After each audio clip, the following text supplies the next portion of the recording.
Parang na-off ako kasi si Girlie, habang ini-interview si Carlos, yung bata, naka sandal dito yung baba nung ni ate girl. Buti na lang pabilog si ate girl. Kasi kung ako ang nakaano doon, patay. Sabog yung balikat ni baby boy, nakakaloka. Ate girl, dapat pag hindi ka naman kasama sa interview, dito ka na lang sa side by side ng darling mo. Kung wala yung nanay niya, wala kang darling ngayon. Kaya girl, wag mo siyang aawayin. At saka hindi ka pa asawa, girl. Girlfriend ka pa lang. Pag asawa ka na, pwede. Pero pag girlfriend, girl, huwag mo na awayin kasi alam mo naman ang mga mommy, di ba? Isa yan sa way na magiging harmonious ang inyong relationship. Ai de las Alas, muling bumanat kay Chloe San Jose. Isang mainit na usapin na naman ang kumakalat sa social media, at involved pa ang ating pambato sa gymnastics na si Carlos Yulo. Ito ang tanong ng mga netizens, bakit nagalit si Ai de las Alas kay Chloe San Jose? Tara, alamin natin ang buong detalye. Panoorin ang buong video.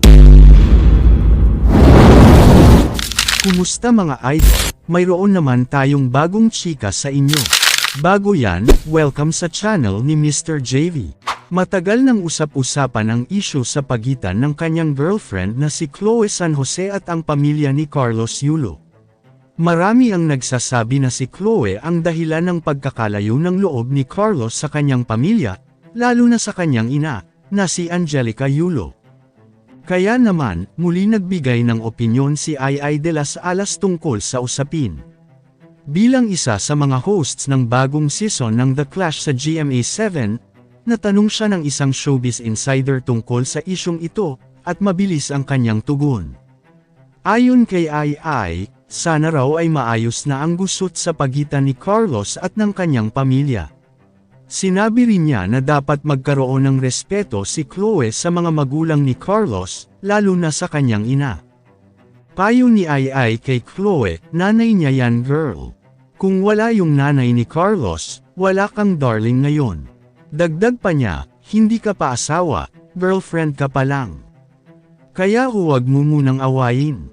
Sinabi rin ni Ai na tinuturuan niya ang kanyang sariling mga anak, na maging magalang at marespeto sa kanilang magiging in-laws.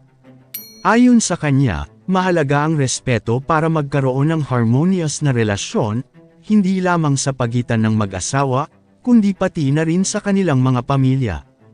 Siyempre, hindi nagpahuli ang netizens sa kanilang reaksyon. Marami ang sumang-ayon sa mga sinabi ni Ai, na dapat raw ay may respeto si Chloe sa pamilya ni Carlos. Ngunit mayroon din namang nagsasabing, hindi natin alam ang buong kwento at dapat ay hindi agad maghusga. Kamakailan lang din, isa sa mga pinag-uusapan ngayon ay ang komento ni Ai, tungkol kay Chloe. Sa isang viral video, mapapansin na habang ini-interview si Carlos, tungkol sa kanyang 2 gintong medalya, katabi nito si Chloe na tila nakasandal sa balikat ni Carlos habang nag-i-interview. Ayon kay Ai, parang off sa kanya ang eksena na iyon. Sabi pa ng komedyante, nakakaloka. Mabuti na lang daw at bilog ang mukha ni Chloe dahil kung siya daw ang nakasandal, siguradong sabog ang balikat ni Carlos. Nagbigay rin siya ng payo kay Chloe. Sabi niya, girl, kapag hindi ka naman kasama sa interview, tumabi ka na lang muna. Si Carlos ang ini-interview, bilang isang Olympian, siya dapat ang nasa spotlight. Sinundan pa ito ng paalala na huwag nang sumali pa sa eksena para iwas intriga.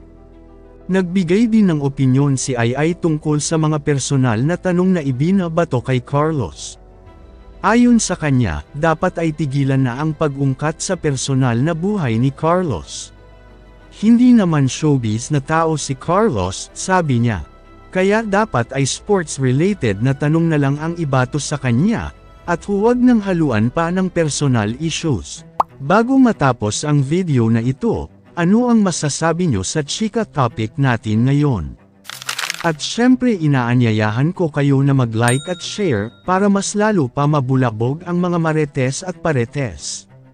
Hindi naman ako nagmamakaawa sa inyo mga idol, pero sana maawa na kayo. Hanggang dito na lang ang ating video, maraming salamat sa pagtambay, bye-bye!